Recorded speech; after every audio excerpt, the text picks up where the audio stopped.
everyone. Good evening.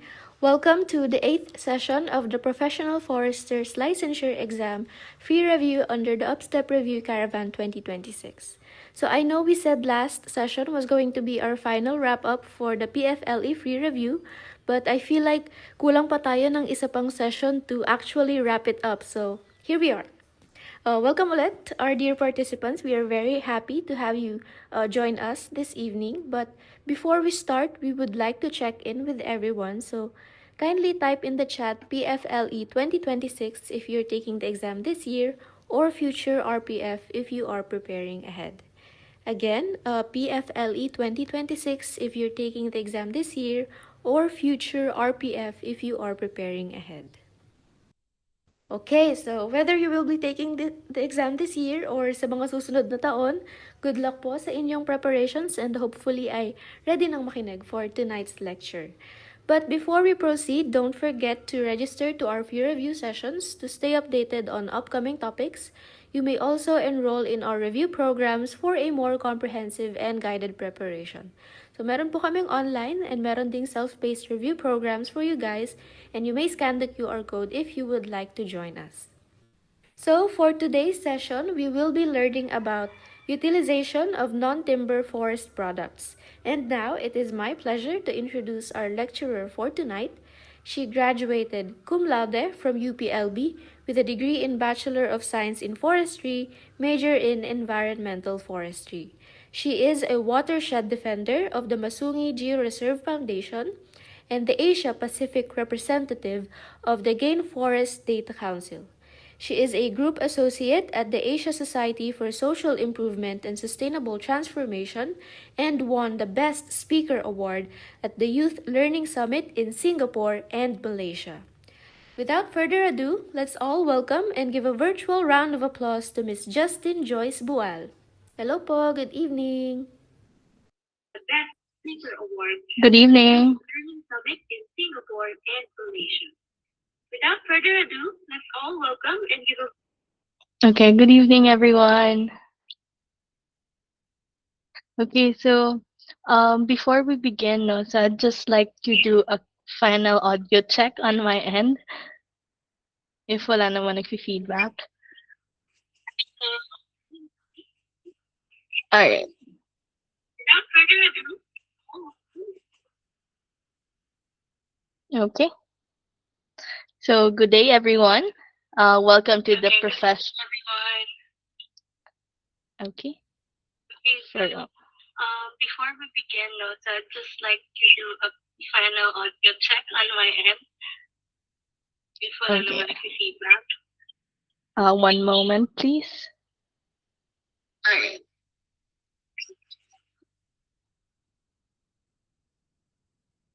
Okay. So, good day, everyone. Welcome to the profession. Okay. Before we begin, no, so I'd just like to do a final audio check on my end. If wala naman nagfi-feedback.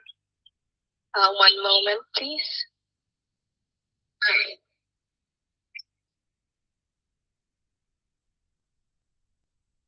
Okay. So, good day, everyone. Welcome to the profession.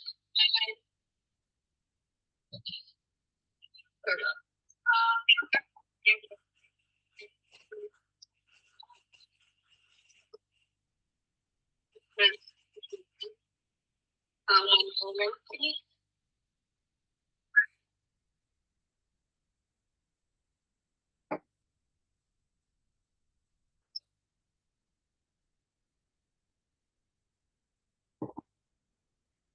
Hello, sound check.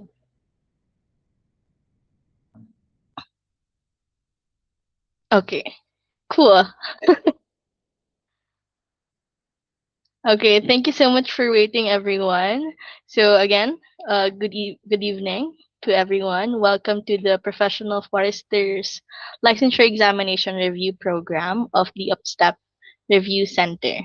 So tonight's review is co-presented by the Filipino Forestry Students Society of President Ramon Magsaysay State University And today's topic is utilization of non-timber forest products under the component Forest Utilization Engineering. Again, I am Forester Justin, your lecturer for this topic.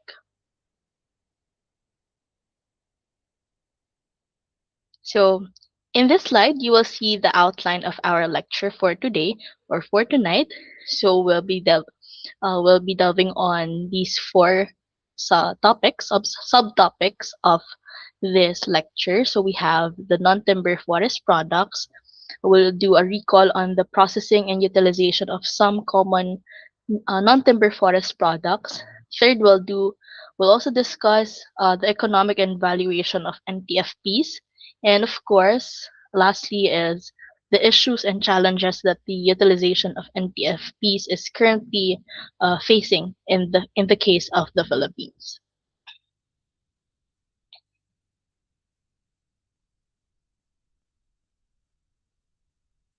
Okay, now let's talk about non-timber forest products.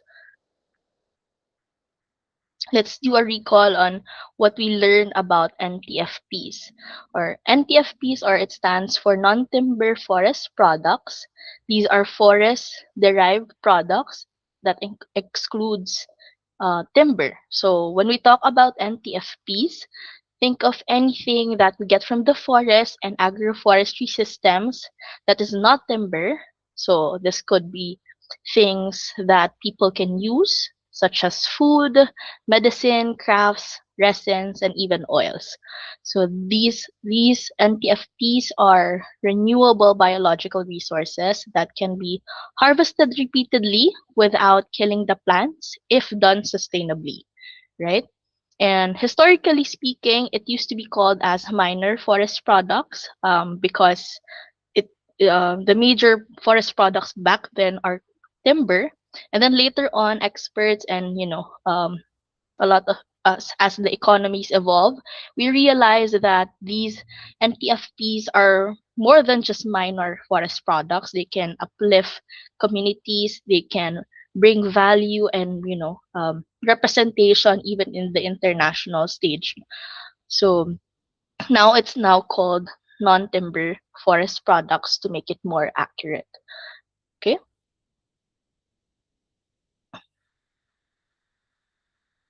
All right. So when we talk about NTFPs, these are the common principles, or these are the principles that guides the sustainable harvesting and processing of non-timber forest products. So what are they? First one is it has to be sustainable. Harvesting must not exceed the natural regeneration capacity of a resource. Second, we have efficiency. So the maximum use of raw materials while minimizing waste during harvesting and processing is very, very important. Third, it should have a value addition. So when you process, as we know that most of these non-timber forest products are coming from our forests, which is located in the uplands. So for sure, the labor cost is really high to get these resources. So we need to make sure that it has an additional value when we process it, so that it should enhance the overall product quality, the durability, and the overall market value of that resource. Fourth, we have the resource conservation. Of course, it should or when we utilize NTFPs, it should protect the ecosystem while extracting economic benefits. Next, or second to the last, is quality control, because standardization of processing ensures consistency for local and export markets. And last but definitely not the least is community-based management. So local communities should um, actively participate in the management and benefit sharing of these resources. So in this diagram that you will see on your right, on the right side of your screen, you will see how this is a conceptual framework that links between the utilization of NTFPs and community-based forest management. and how it is important for livelihood and biodiversity conservation. So, community forest-based management is a practice used to resolve, issues and regulate the extraction of and use of non-timber forest products. So this study basically implies that the harvesting of NTFPs should not go unchecked, especially for species that are threatened or likely to be threatened if overharvested. So that's why it's very important yung participation ng ating community is very important when it comes to harvesting and processing of these NTFPs. Okay, next slide.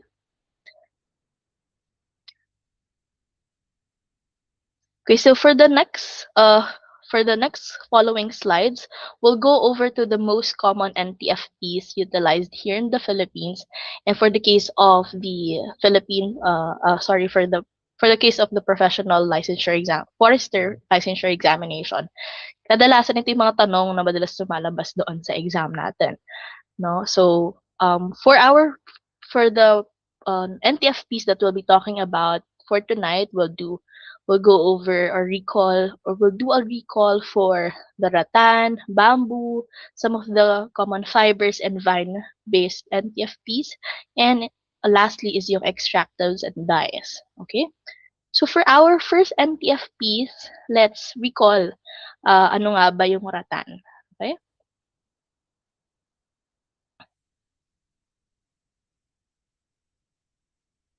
Alright. So rattan is a climbing palm widely used in the Philippine furniture and handicrafts.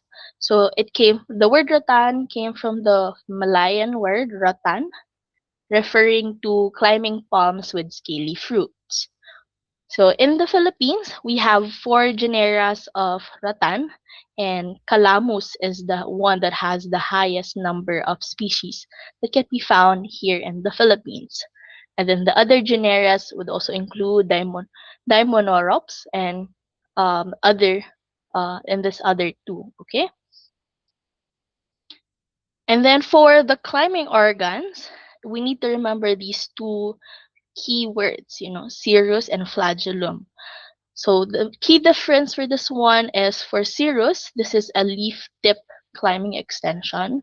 And then the flagellum, we have the stem base climbing tendrils. So si cirrus, this is a slender whip-like extension at the tip of a rattan leaf that has a small hook to help the vine climb over trees. No, so what we know as we recall in our biology, um, those plants that are located in the forest floor, they need to climb up where the sunlight is. So that's why these two organs of rattan helps it climb all the way up to the forest canopy. No, so nakabilog dito, ayan, yung green na circle, that's the cirrus. Okay? And then we also have flagellum. This is a long, flexible tendril that grows from the stem itself. So also with hooks and spines helping the rattan attach to its supports. No, so if maybe some of the people who are watching right now are forestry students who or other individuals that are in other professions na experience na natin during field work yung maka-encounter ng isang rattan kasi alam mo na kapag malapit ka sa rattan is marami siyang mga tusok-tusok or mga tinik-tinik, 'di ba? So these are rattan, and that's why it's very important or it's labor intensive to harvest rattans because of these spines, no, and these hooks, and itong mga tinik na to kasi masakit siya i-handle, no? So going back, itong cirrus and flagellum, think of to remember this, think of cirrus as something that is coming from the leaf tip, and then si flagellum naman is coming from the stem. Both both they have almost the same purpose, which is to help the plant or to help the organism to climb up to the forest canopy and hook itself sa mga trees natin. Okay?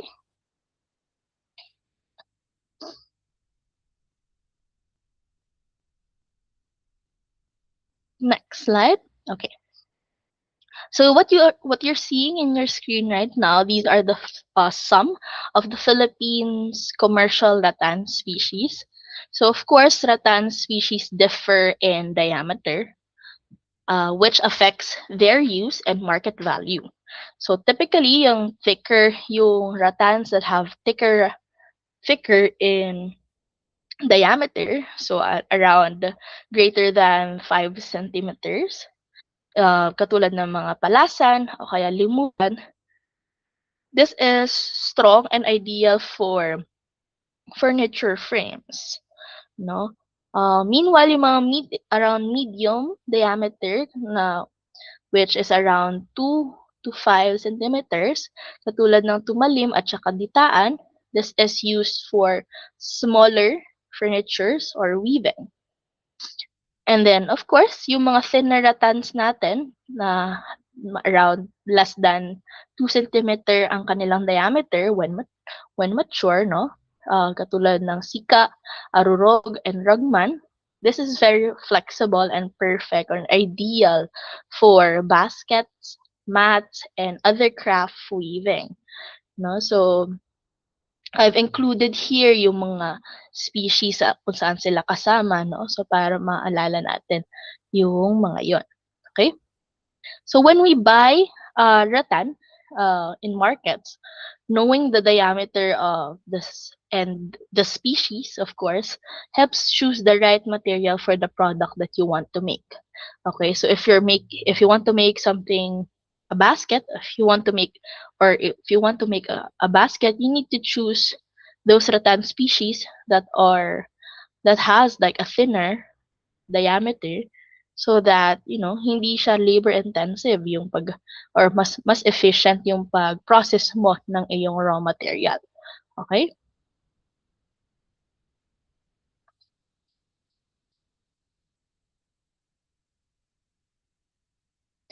Okay.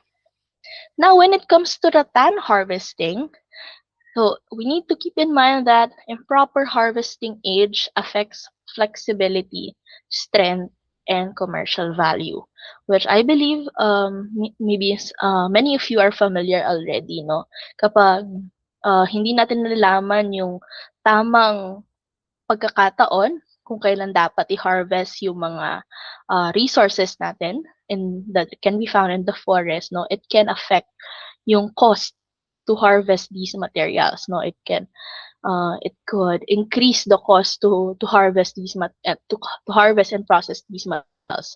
No, so when it comes to rattan, no, so the most commercial rattan species matured at around 5 to 7 years, no, depending on species and of course yung overall site condition. But generally, it's around 5 to 7 years. So, harvesting immature canes or immature rattans reduce the fiber strength and market value.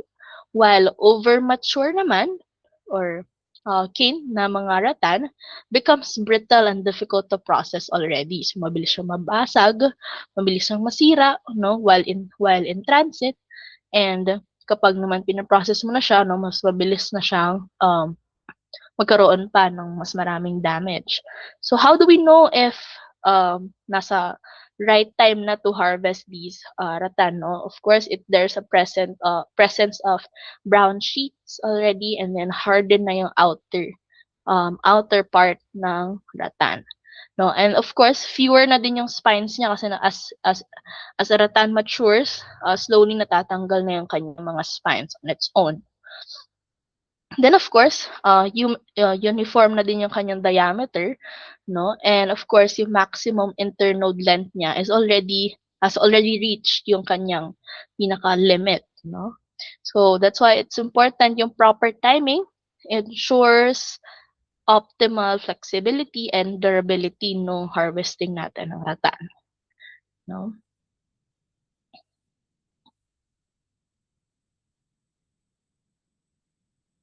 Okay. So what are the common methods when it comes to rattan harvesting? So sustainable harvesting leaves mature canes or mature rattans for regeneration and reproduction. So we don't take everything in one plot or in one area. No, um, we leave matures some mature rattan so that it can regenerate and reproduce.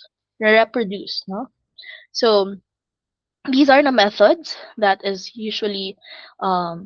practiced here in the Philippines. You have cutting, climbing aid, spinning, and bundling. And when we think of sustainable harvesting, it requires leaving a portion of mature canes uncut to maintain reproductive capacity and ensures continuous regeneration within the forest or within the stand, no? So, ito yung mga methods na yon. We have, first one, yung cutting.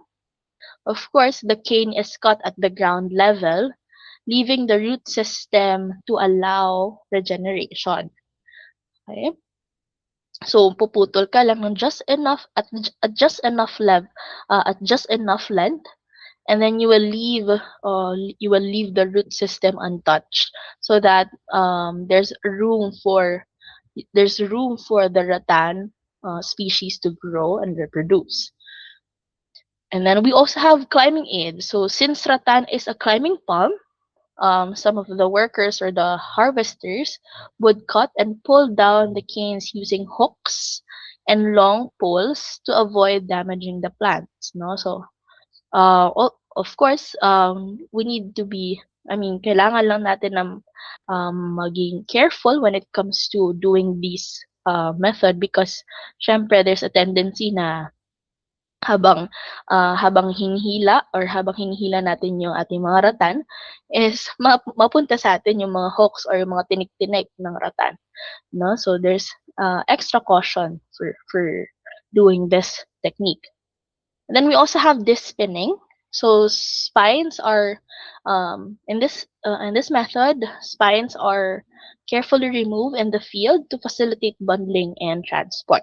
So ibig sabihin lang nito, once you gather the rattan or the mature rattan, no, we need to remove the spines or yung mga tinik-tinik, so that it's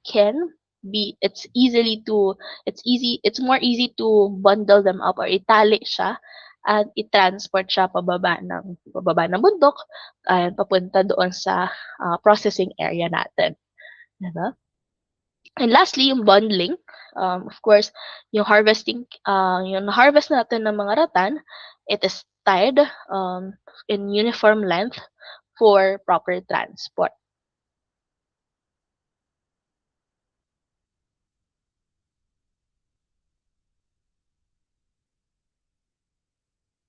Okay. Now for rattan processing, of course, after nating mo-harvest, after we harvest, we need to process the rattan, no? So rattan, the spinning and bundling in the field make it more safe to handle, and then after that, we need to process yung rattan natin, no? And what are the primary and secondary processes for rattan processing? So these are, the general or kind of like the summary of it, no? And we need to keep in mind that, of course, when it comes to the primary processing, improper drying can lead to fungal infection or fungal development dun sa ating mga rattan, no? While which can actually significantly reduce yung commercial value ng ating mga rattan. Kaya importante na meron tayong controlled drying process to improve yung overall longevity ng ating mga rattan, especially if hindi pa siya agad maipa-process into a different product, no? So what are the processes that involves in the primary processing? Of course, we have cleaning, drying, and then yung oiling and polishing. Of course, sa cleaning natin, yung outer sheet and spines are removed using knives or even scrapers. Um, And then for drying, usually for sun drying for rattan is around 5 to 7 days. Um, Rattan poles are usually dried over the sun or outside, no? And then some manufacturers or some that are processing rattans, they would use kiln drying. So itong kiln drying, it's a big kind of that's just it's a big machinery na has um controlled temperatures done, and then mas evenly na dry yung ating resource or ang ating rattan, okay? So ito, either way, yung sun dry or kiln drying, of course, it can prevent yung fungal growth. But kaya ginagawa din yung kiln drying is because, I mean, for the case of the Philippines, we know na hindi naman talaga throughout the year is sunny, no? There are periods na malakas ang ulan natin, lagi tayong binabagyo. Of course, that's why there is kiln drying process, no? Parang yung kiln dry is parang siyang malaking oven if you want to put it that way, no? And then for the secondary processing, modern processing technologies now include splitting, no? And of course, using eco-friendly preservatives, which reduces the reliance on harmful chemicals.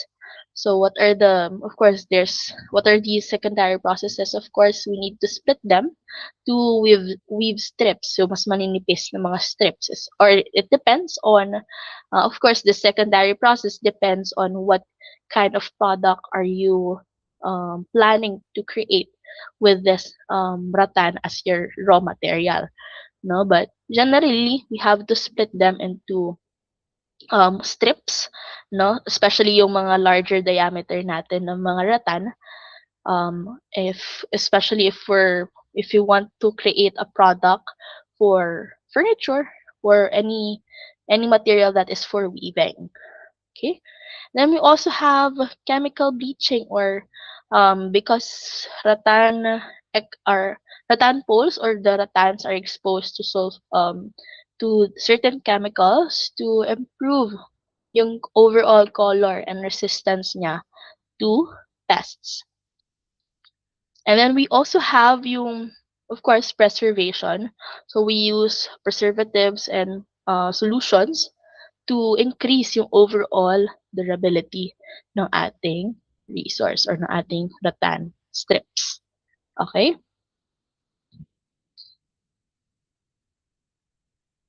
And in this slide, I want to highlight, the importance of rattan. Of course, there are a lot of significant economic values with the production from most regions here in the Philippines. Some rattan canes are essential raw materials for the furniture and handicraft industries.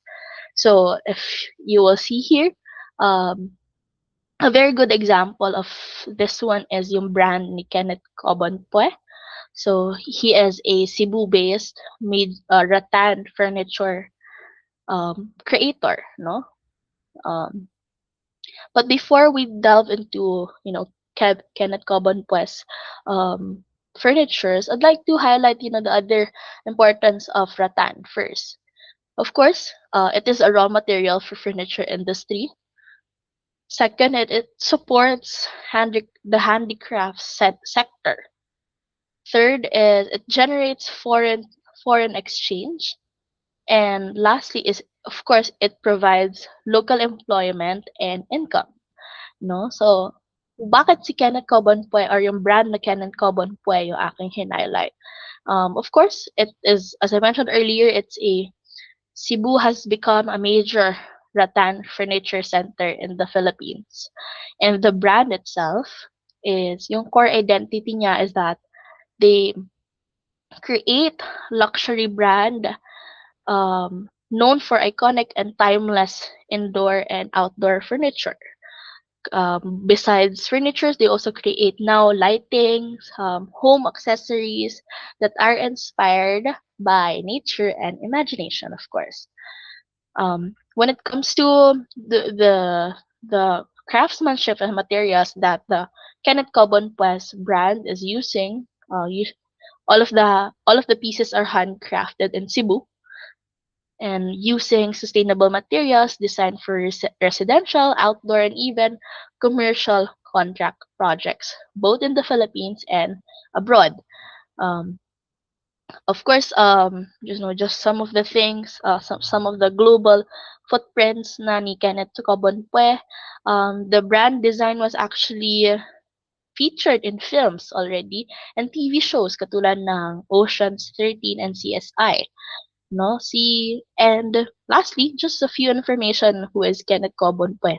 Actually, si Kenneth Cobonpue is a industrial designer who graduated with a degree in industrial design, no? And he practiced and perfected his craft in Italy and Germany before going back to the Philippines to launch his brand Canon Cobonpue all the way back in 1995.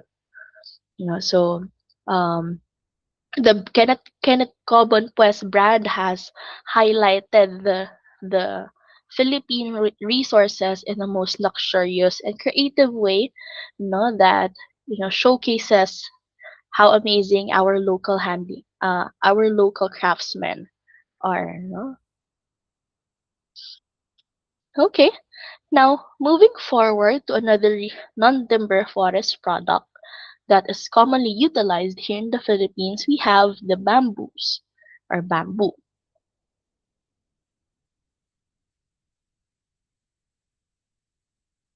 Okay, so what is a bamboo? Of course, um, bamboo is from the same family as our grasses, the Poaceae, and it is characterized as a fast-growing species. So bamboo grows in different ways depending on its rhizome type. So what is a rhizome? To recall, it is a underground stem of a bamboo plant from which new shoots and roots grow. So we have two classifications of rhizomes. For the case of bamboos, we have pachymorph and leftomorph, no? Or another term na tawag sa kanila is yung clumping and running. Clumping na bamboos, of course, these are forms that are or bamboo clusters that are oh sorry, these are bamboos that are formed in clusters or magkakatabi, no, magkakadikit. And typically they're easier to manage and harvest because syempre magkakalapit lang sila, no?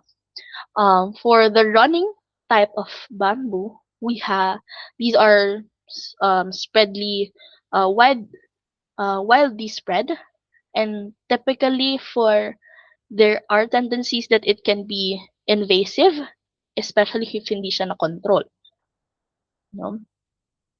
And actually, in the Philippines, yung pachymorph type of bamboo is the most common among the Philippine commercial bamboos that we have here.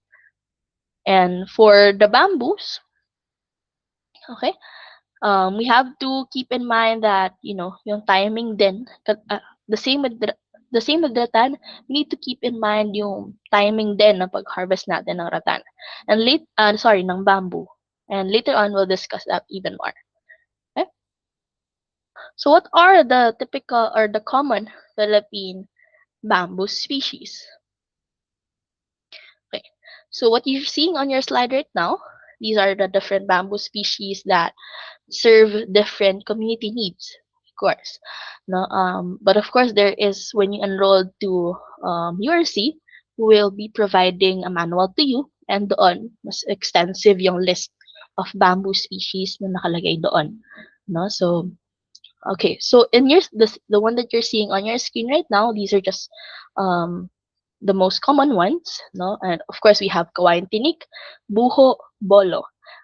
I'm pretty sure that maybe some of you or many of you are familiar with these bamboo species. Probably you've heard it you've heard and seen it during your field activities or field works, or maybe you've worked on it during in your work experience, no?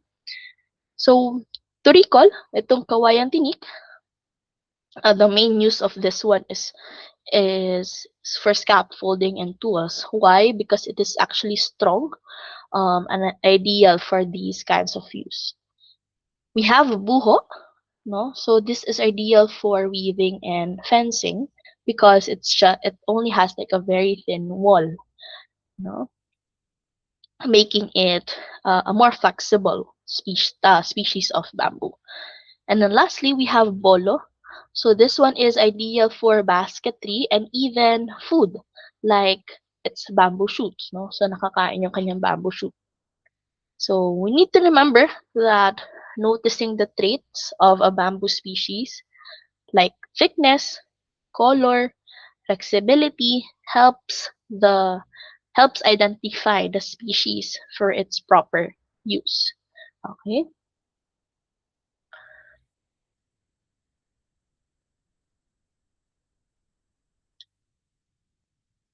Okay. So what you're seeing on your screen right now, these are the bamboo species that I've mentioned earlier. Excuse me. And if you will see in the photos, the the common rhizome type of these bamboos are pachymorph or magkakadikit sila, diba? So clumping. So for buho, for kawayan tinek, these is thick, sturdy columns usually for construction. Just to recall, buho is for thin, long, flexible, ideal for weaving and fencing. And then lastly is yung bolo, which is around medium thickness, um, and often used for basketry and edible shoot. Okay.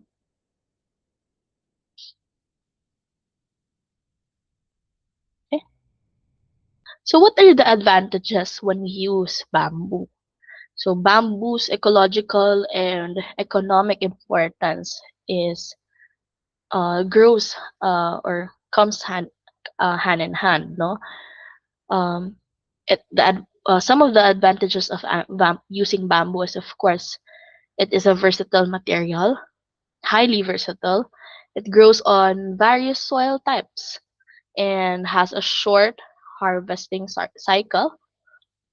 Uh, it grow. It is actually there's a growing demand abroad for bamboo products. It's also excellent for, or it is actually good for soil conservation, and it's easy to work with. And of course, it is relatively strong compared to its weight. So a good example of this one is this photo that you're seeing on your right screen is the Sipatan Twin Hanging Bridge that is located in Lobok River in Bohol. No, so this is actually dalawang I have a personal experience going over this bridge. No, so it's a hanging bridge and dalawa yan, merong papunta and then pabalik. No, before used to just be one bridge. Um pero syempre due to the growing demand for tourism, no, kasi isa yan sa mga tourist attractions sa province of Bohol, they had to create another bridge, no, so to keep up with the growing demand sa tourist. So it actually spans a length of around 40 meters and a height of around 20 meters. Okay, so it's actually when you pass by that hanging bridge, you will see this very beautiful emerald green river of Lubok, which is another tourist attraction in the province. Okay,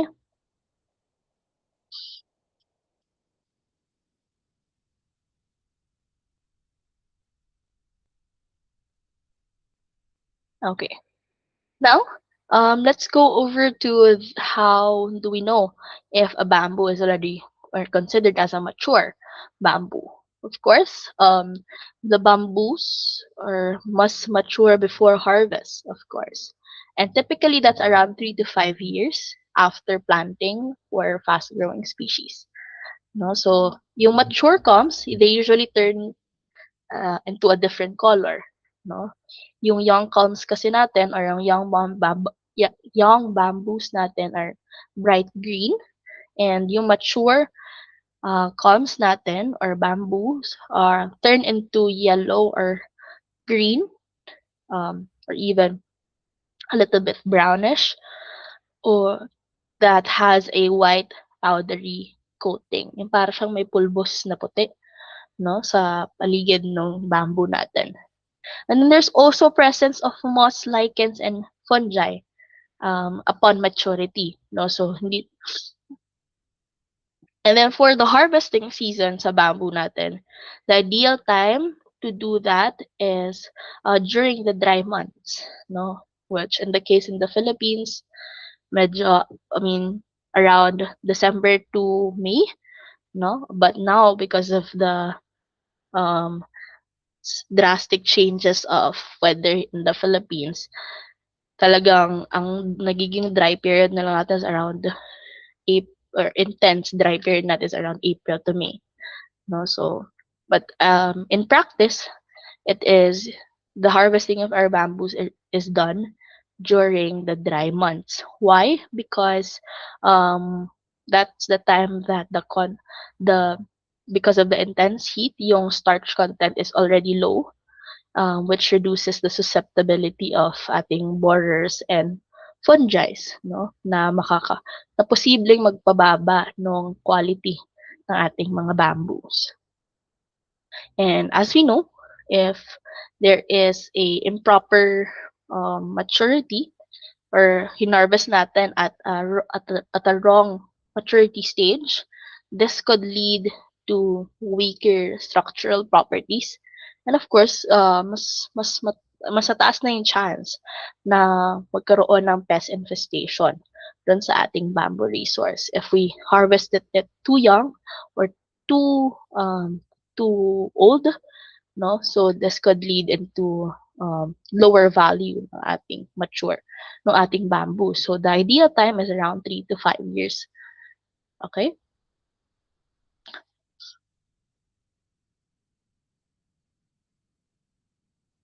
Now, what are the harvesting techniques for bamboos? So the improper proper clump management reduces productivity and overall bamboo quality, no? So that's why there is selective cutting that is being practiced, wherein only mature bamboos are harvested, and then yung young shoots or yung young bamboos around 1 to 2 year old, they are left to grow and replenish the the bamboo clump, no? Hindi pwedeng ubusin or tanggalin lahat sa isang clump, no? Hindi porket magkakadikit yung mga bamboo natin, tanggalin natin, dapat tanggalin natin lahat. Okay? We need to leave some so that it can naturally replenish on its own. And of course, when we do that, when we cut it, it's around, hindi dapat natin siya ika-cut na just above surface level. Hindi siya ganun. Dapat meron tayong around 20 to 30 centimeters above the ground, no, na before we cut it, because we need to leave some room for it to grow again. Okay? And then, ano ba yung ginagawa sa when we do harvesting ng bamboos, we also need to do clump sanitation. What does that mean? No, so when we say that, it's a practice of cleaning, properly maintaining a bamboo clump to improve its health, productivity, and overall regeneration. So it includes yung pagtatanggal ng mga patay na ng mga bamboo, yung mga deceased, may mga tinutubuan na ng mga mushroom or um, damage na, no? Halimbawa, nabasag, no? Kasi usually nababasag din talaga ang mga bamboo because, for example, there is a strong typhoon na dumaan, no? So there's a tendency na ma-damage yung mga bamboos na yon, or kaya naman ng trampling ng mga wildlife, no? So which is very common in the forest. And of course, yung overcrowding din kaya kailangan nating bukasan yung clump natin para magkaroon ng room or enough room yung mga bamboo clump natin to grow in a more healthy way, no? And the overall objective for this clump sanitation is that, of course, we want to promote healthy growth of new shoots And then to prevent also yung spreading pa ng pest and disease in the clump. And of course, to reduce yung competition for nutrients, water, and sunlight. And then there's also improve bamboo quality and yield, no? Kasi syempre, um, mas magiging tatanggalin natin yung mga diseased one, damaged one, no? Which makes the harvesting easier and more safe.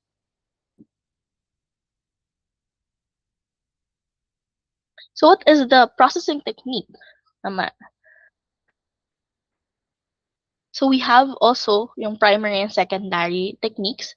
But for the primary technique, processing technique, we have leaves, no? So after harvesting, bamboo is debranched and cut into usable sizes, and then they are split if needed for weaving or construction. It depends on what is the actual purpose or actual use that you want to do with your bamboo resource. Okay, and then we also do cutting to a standard length based on the intended use. Of course, if para sa furniture, it's around 2 to 3 meters. For construction, it depends kung para saan. Gagamitin mo siya as foundation, as a platform, as other as a pole, no? So there's different lengths, of course, for that. And then we also have splitting and smoothing, if required, no? Usually for splitting, it is done for basketry or gagawa ka ng sawali. For handicrafts also, uh, at ang ginagamit usually doon is yung sharp knives at yung mga splitting tools, yung mga itak. Diba? And for the case of bamboo, it's very important yung ating immediate processing. Kasi after harvesting is crucial because bamboo begins to degrade already rapidly due to its high sugar content. And actually, quite similar also with rattan. No? Kaya importante na ma-process agad yung mga resource natin once right after it was harvested in the forest. Now for the secondary processing, we have the following. So for air drying natin, um, it's around 2 to 3 months, no?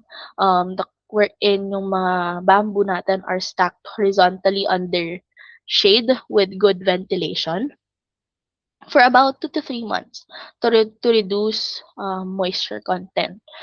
Syempre, we know that when we do air drying, kaya siya mas matagal is because it you're doing manual, you're just relying to the sun, na ba? So, hindi mo naman din siya pwedeng i-overexpose sa sun directly kasi may tendency na maging too brittle naman siya. No? So, just need to give it more, just enough time for it to reduce its overall moisture content. And then you can use, there's an alternative for that now, of course, which is kiln drying for faster processing. No? And for it to have or for it to achieve a more uniform or similar moisture levels. This is particularly or very important process kapag for construction yung mga purpose na gagawin ng mga bamboo, no? So kailangan kasi pare-pareho or uniform yung moisture levels ng ating mga bamboos if you're using it for construction. Okay? And then, of course, we also have soaking or preservation treatments, katulad ng soaking, no? Because yung freshly cut bamboos kasi, they can be submerged in a running water for around weeks, no? To leach out yung sugar and starch. No? So, there's also chemical treatments that are being done para maiwasan yung insect and fungal attacks later on. And now naman there are eco-friendly preservative methods that are being used na and increasingly promoted to reduce yung overall environmental and health risk associated with using these chemical treatments. And of course, there's also smoking or heat treatment to um, improve yung durability and insect resistance. So this is actually a traditional way of preserving a bamboo.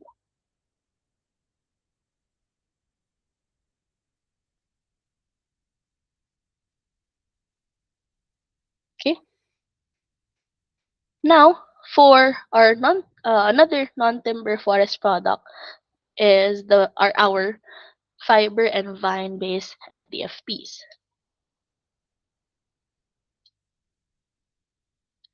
Okay. So for our fiber based NPFPs, these are essential in handicraft industry, especially in our rural and indigenous communities where weaving is part of their tradition. No? So they are biodegradable alternatives to synthetic materials, contributing to a more sustainable and eco-friendly product markets. No?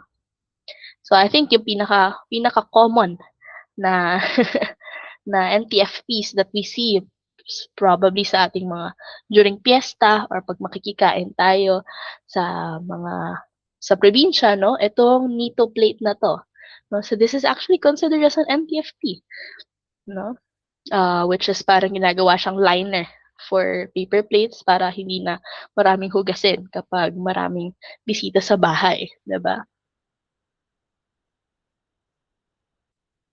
Okay. So what are the other common fiber and vine-based NTFP species that we can see in the Philippines? So we have here, of course, the others that are part of stem, leaf, and vine. No, so the fiber NTFPs are very culturally important and a biodegradable alternative to plastics. So there are a lot of forest plants that provides fibers and vines used for our everyday products and crafts. So for the stem fibers, katulad ng runo and bamban, no, they are used for baskets and window blinds. We also have yung mga leaf fibers natin katulad ng pandan and tikog. These are woven into mats and hats and even slippers. And of course, yung last natin is yung vines. So we have yung nito and higio. These are very flexible and ideal for weaving and other handicrafts. Okay, so these are just some of the picture as a photo reference. Okay, okay. So before we head to this section, let's do a 2 minute break. Okay, if that's okay. So thank you.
Hello, I'm back. Thank you for waiting. Just before I proceed, can I do a quick sound check? Okay, okay naman yung audio. All right, cool. Okay, so thank you so much for waiting, everyone. Also, sorry I was cut, but let's go back. So another non-timber forest product is are extractives and dyes. So ano nga ba tong mga ito? So extractive and TFPs are actually often high-value products used for pharmaceuticals and cosmetics and even industrial applications, making them very crucial or critical for both local use and export markets. No, so it's important. If you will see here, some of the common resins that we have are coming from almasiga and pili. Dyes natin is yung mga turmeric, busain, and then we also have yung oils natin, which is katulad ng mga essential oils, seed oils, no? And we need to remember that sustainable tapping of these extractives and dyes are very important, no? To know the It's very important to know the sustainable tapping techniques. Katulad for the case of resin tapping, because we want to prevent yung tree damage natin, and of course we want to ensure yung long-term productivity ng ating resource, no? Kaya importante na aware tayo doon sa mga techniques on how these extractives and dyes are harvested.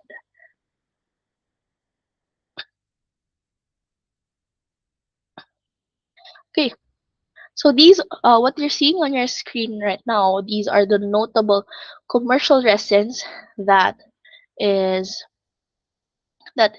utilized here in the Philippines. No, so there are a lot of the resins and other extractives or these resins and other extractives are forest products that people often don't see in daily life but are actually critical in many industries, no? And for example, yung almasiga natin.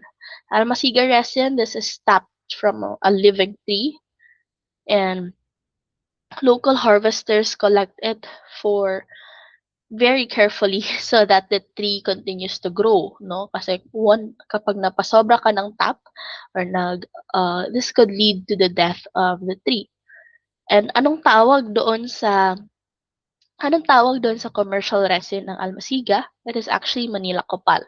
So itong mga commercial resins na to na nakaless sa screen, these are in my experience, when I took the board exam, lumabas ito sa exam. No? So we need to be familiarize ourselves sa mga commercial resins na ito, no? And usually if I remember it, no, during my time, nakapares, halimbawa si Manila Copal, nakapares siya doon sa scientific name. So that's why I included also in the list yung scientific names, no? Kaya hindi siya naka-common name. So, scientific name talaga siya. That's why it's very important to memorize or at least familiarize yourselves. If you can do it up to its species name, that's better. But if not, at least familiarize yourselves with the genus names of these species, no? But going back, for Manila Kupal, of course, this is used to create varnishes, adhesives, paints, pharmaceuticals, and then we also have pili, no? Yung pili resin natin is a byproduct of the nut, pili nut, no? And communities can earn extra income from collecting it for cosmetic and perfume productions. At ang tawag naman sa resin ng pili is Manila LME.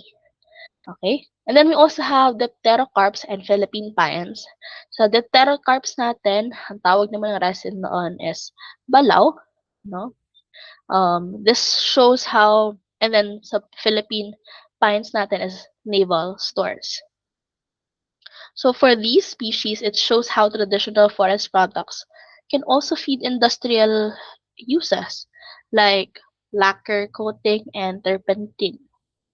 So the overall idea is that these products highlight the economic and ecological value of preserving our forests, not just for wood, but for materials that people use every day in the most subtle way, no? Hindi natin napapansin itong mga materials pala na to, katulad ng mga varnish paints. Galing din pala yung some of its raw materials from the forest, no? Okay, now let's proceed to the other subtopic of this today's lecture, which is the economic and valuation of NTFPs.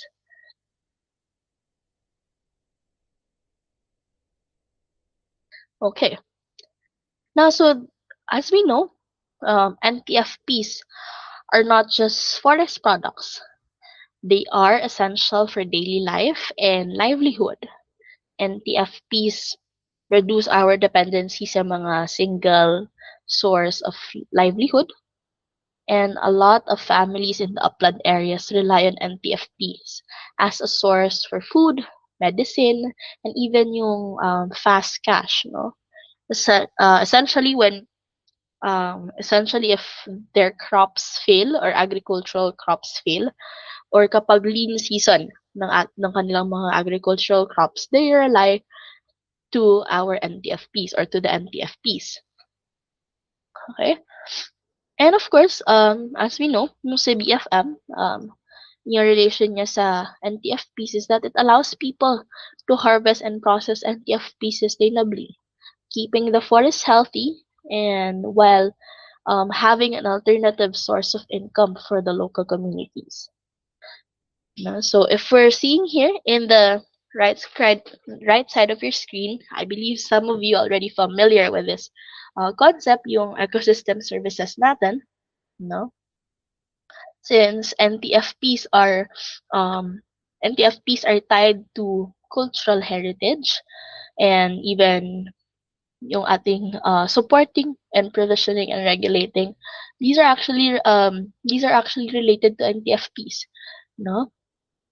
And overall, NTFPs play a key role in food security, especially during the times of crises, as there are a lot of edible NTFPs, katulad ng mga wild fruits, honey, bamboo shoots, no? Of course, and then there's also other ecosystem services na pollination, for fruit bearing and flowering and TFPs natin. It's also soil protection, soil conservation, and biodiversity support. So NTFPs can help communities adapt to challenges while supporting yung local economies natin.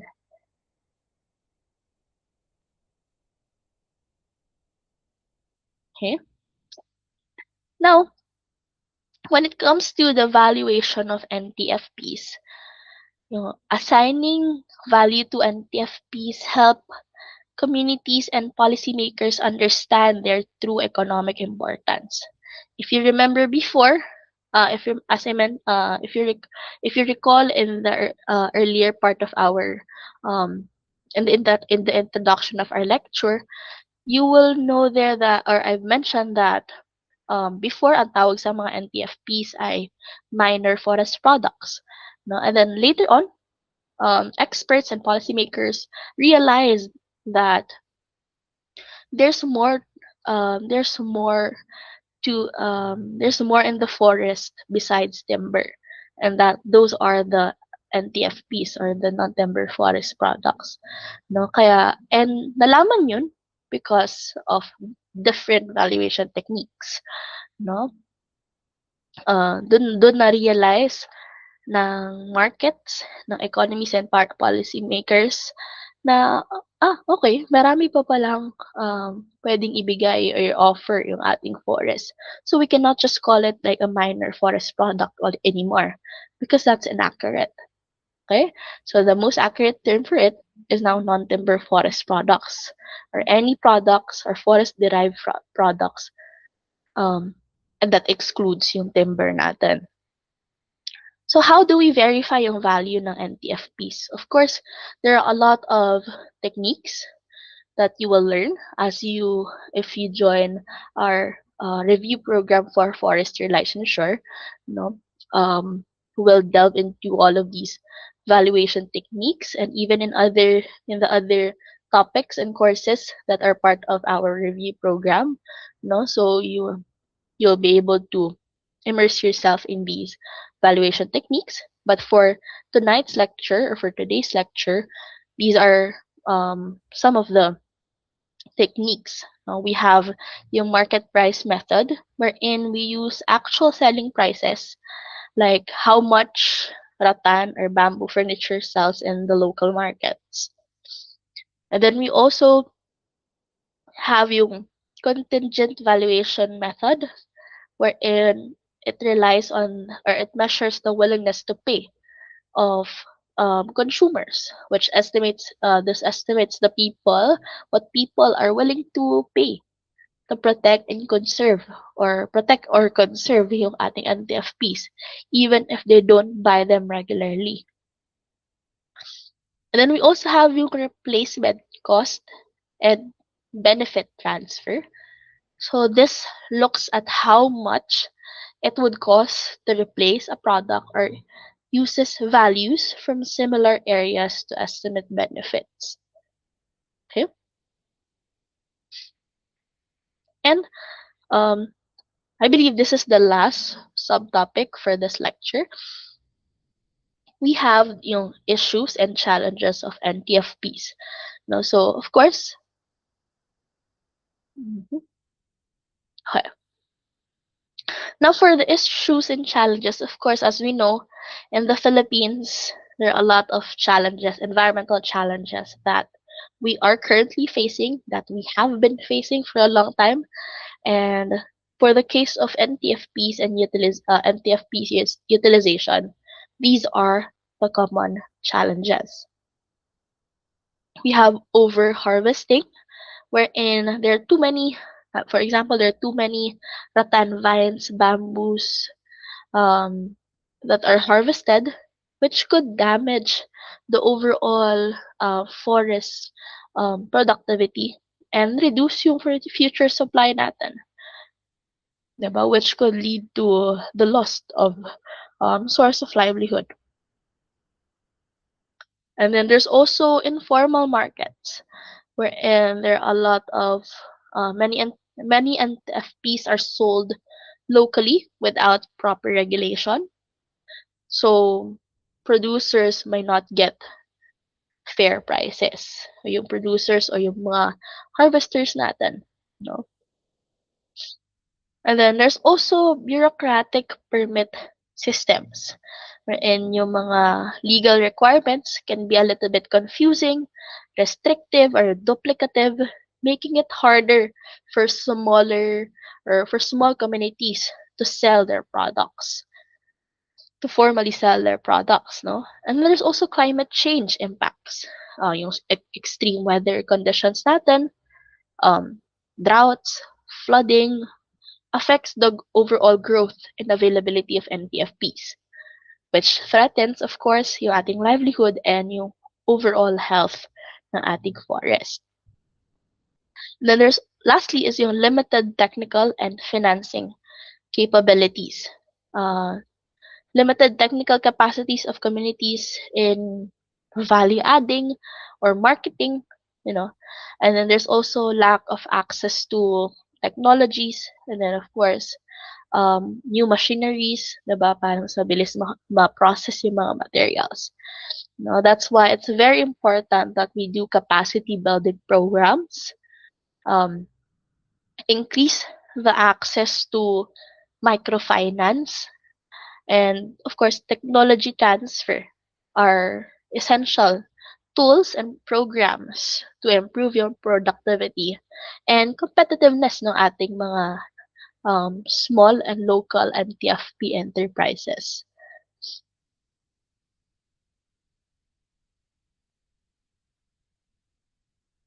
Okay. Now, let's recall the key takeaways for this today's lecture. We learned that the forest provides more than timber, and non-timber forest products like maratan, bamboo, pandan, resin, support livelihood and daily lives, and preserve culture here in the Philippines. No, so what we'll see here, our key takeaways are NTFP supports sustainable forestry.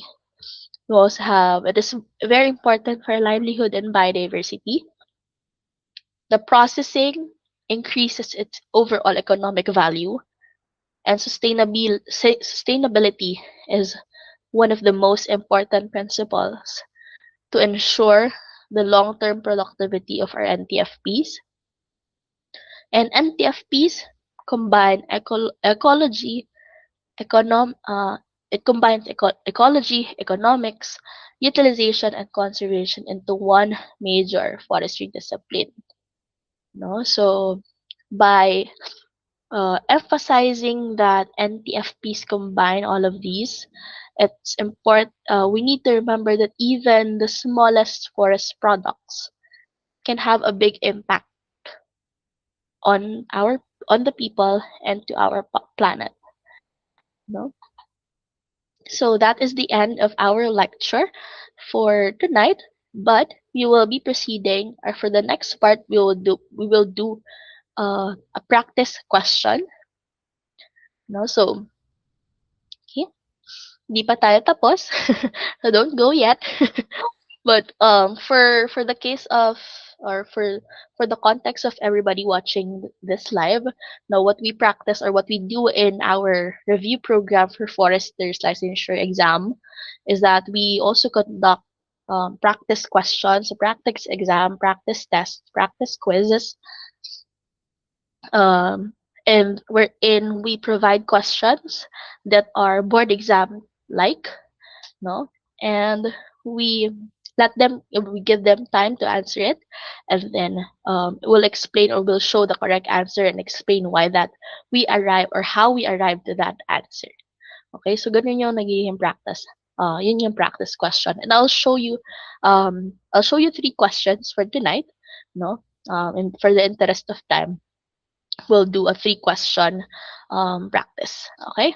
So, ang ipapakita ko is I'll show for each question, I'll give you around 30 seconds to read it through, and then, um, think, or even you can type it also in the chat box kung ano yung tamang sagot, no? And then after 30 minutes, after 30 seconds, I'll show the correct answer and explain why that is the correct answer.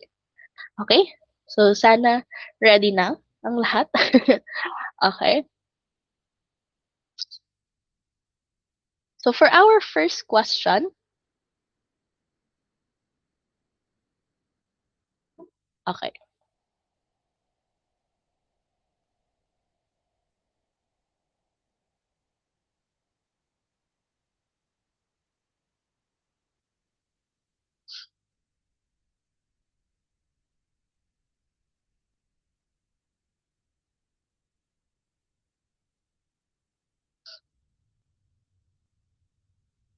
Okay.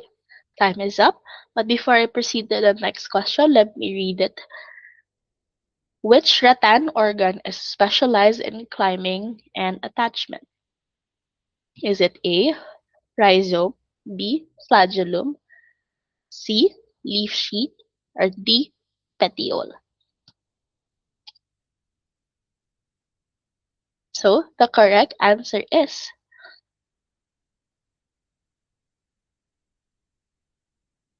there you go. So the correct answer is letter B. Okay. So flagellum is of rattan is a stem-based climbing tendril. Okay. So how did we arrive in that answer? Based on the question itself, if we'll break it down, it's looking for a rattan organ that is specialized for climbing and attachment. Just here in the options or in the choices, letter A, rhizome is a part of a bamboo. No, it's a type of it's one of the types. It's a bamboo part or a bamboo organ. Petiole is not very common in rattan, and leaf sheet as well, no, and it has a different purpose.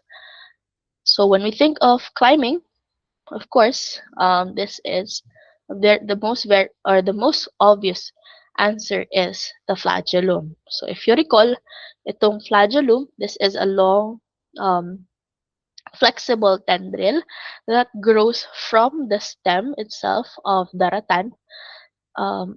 It also has tinik or mga hooks and spines which helps the rattan attach to its support katulad ng mga trees.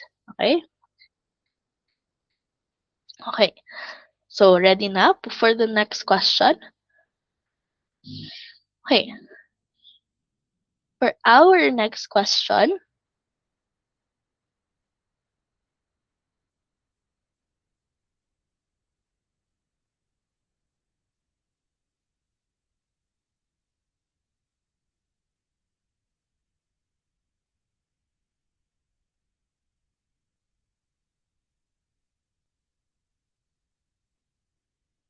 okay.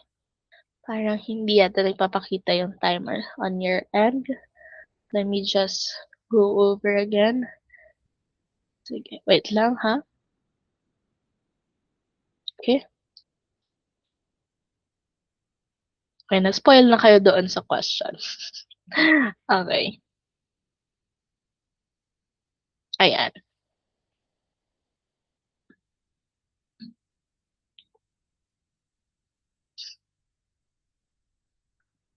Hmm. Hindi talaga nagpapakita yung question. Mahiyain yata yung timer natin. Okay, sige. I'll just give you a couple of seconds more.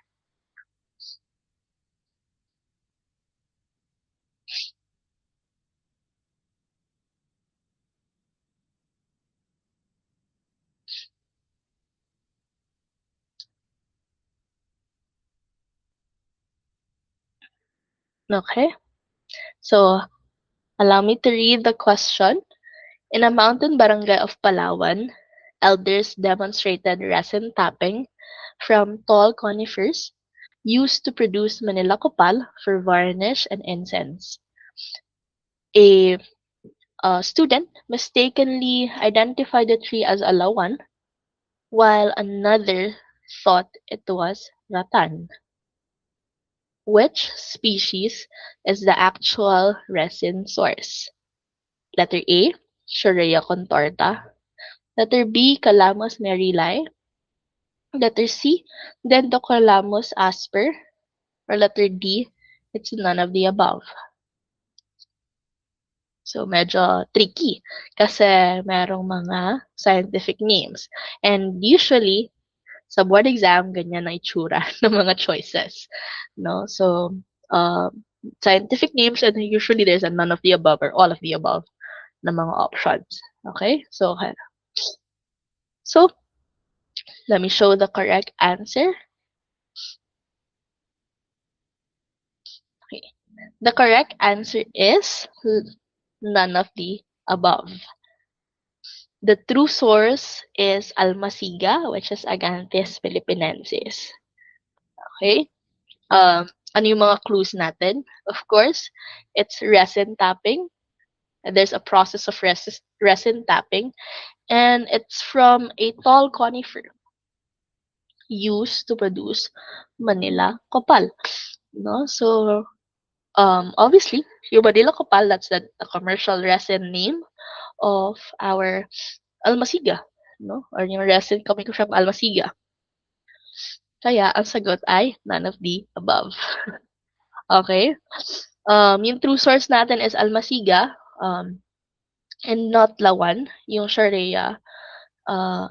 That's for mostly for timber. And then, yung rattan naman natin, si Calamus merili, no? Wala tayong nakukuha na resin doon.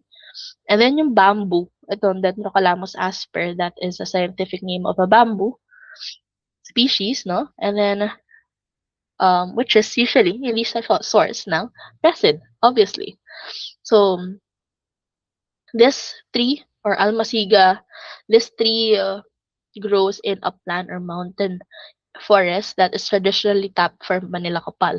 So, none of the list listed choices matches to that, which makes the correct answer as the none of the above. Okay? So I hope um I hope you got the correct answer. Okay? Now for a third and final question.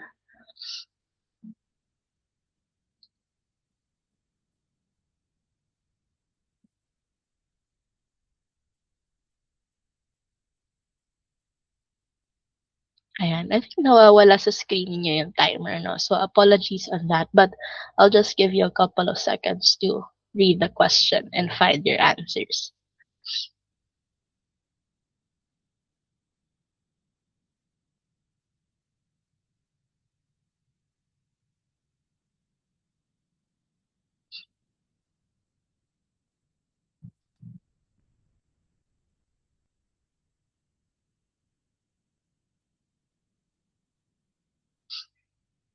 Okay? All right. So let me read the question.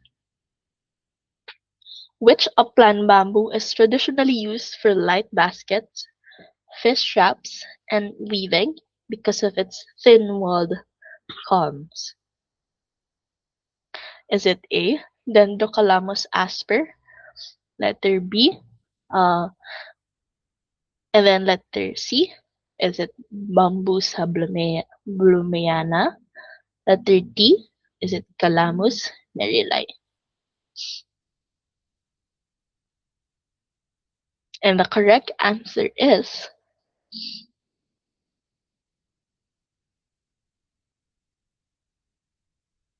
tanan! Ako na yung gawa ng sound. Okay, so the correct answer is letter B. So this is a scientific name for buho that has a thin-walled comb for weaving. So this was mentioned earlier sa ating lecture. Okay? So what are the clues based on the question? Of course, it's a bamboo. We're looking for a bamboo species, and then it's used for weaving, and it has a thin-walled comb anatomy. No, so yeah, compared to all of these, of course, you can rule out already in the process of elimination. You can rule out already the option D because this is a species of rattan, no? And then for Dendrocalamus asper, this is giant bamboo, which is usually used for ideal use for furnitures and boards. We also have yung bambusa. This is mostly for scaffolding, no? And then obviously yung ating Calamus merrillae, ito yung ating talasan. This is a species of rattan. Okay? So that's how we can deduce and arrive to our final answer. Okay? So when you enrolled in URC, you of course as you go over to different lectures, other lecturers will also share to you how they will how they or what are their techniques on how to arrive to to the right answers, no?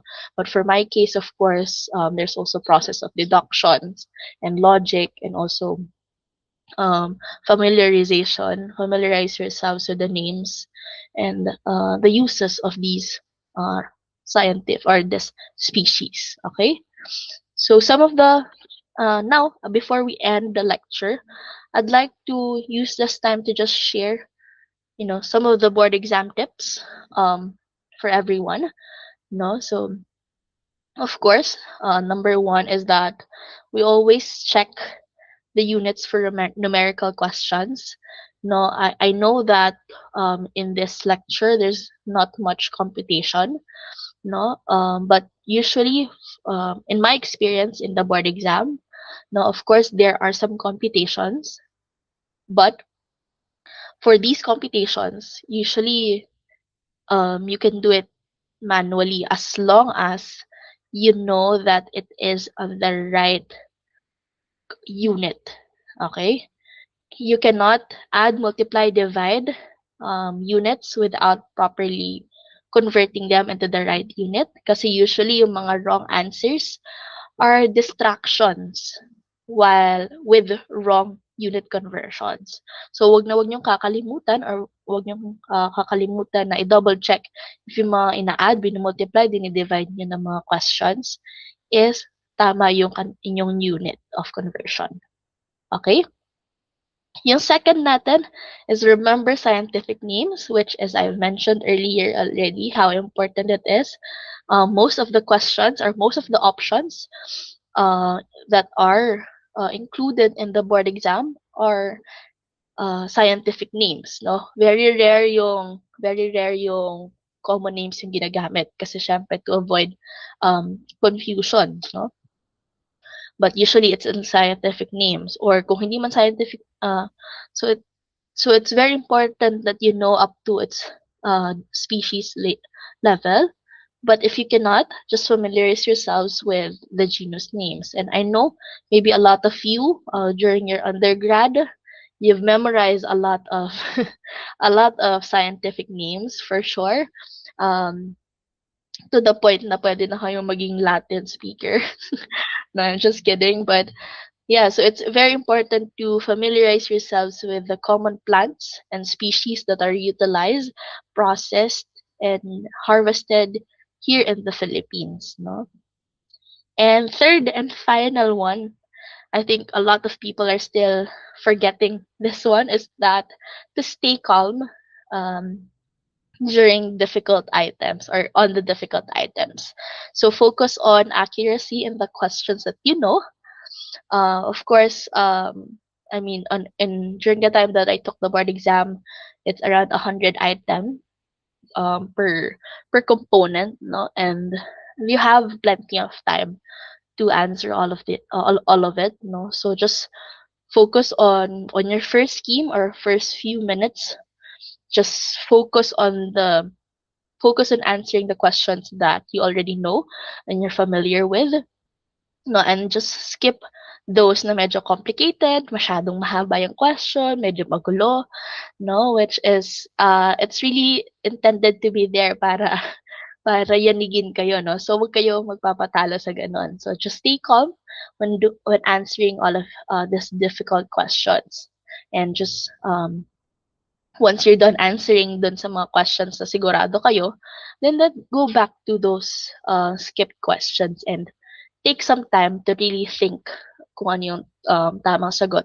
And there are a lot of techniques to answer that. There's a process of deduction, looking at the question itself if there are clues, so those are the techniques that you will know if you will enroll in the URC or the Upstep Review Center's Professional Forester Licensure Examination Review Program. Okay, so that is actually the end of my lecture for this evening.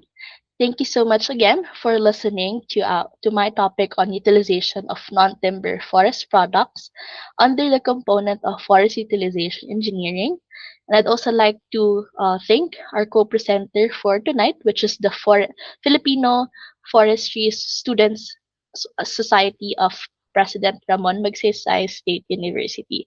Again, I am Justin Joyce Boal, Forest, a registered professional forester, and it is my pleasure to help you recall the concepts that we learned during our help you prepare for your upcoming board exam. So I hope to see everyone in our review program. And again, thank you so much. And I'd like to return the stage to our host. Thank you and good evening, everyone.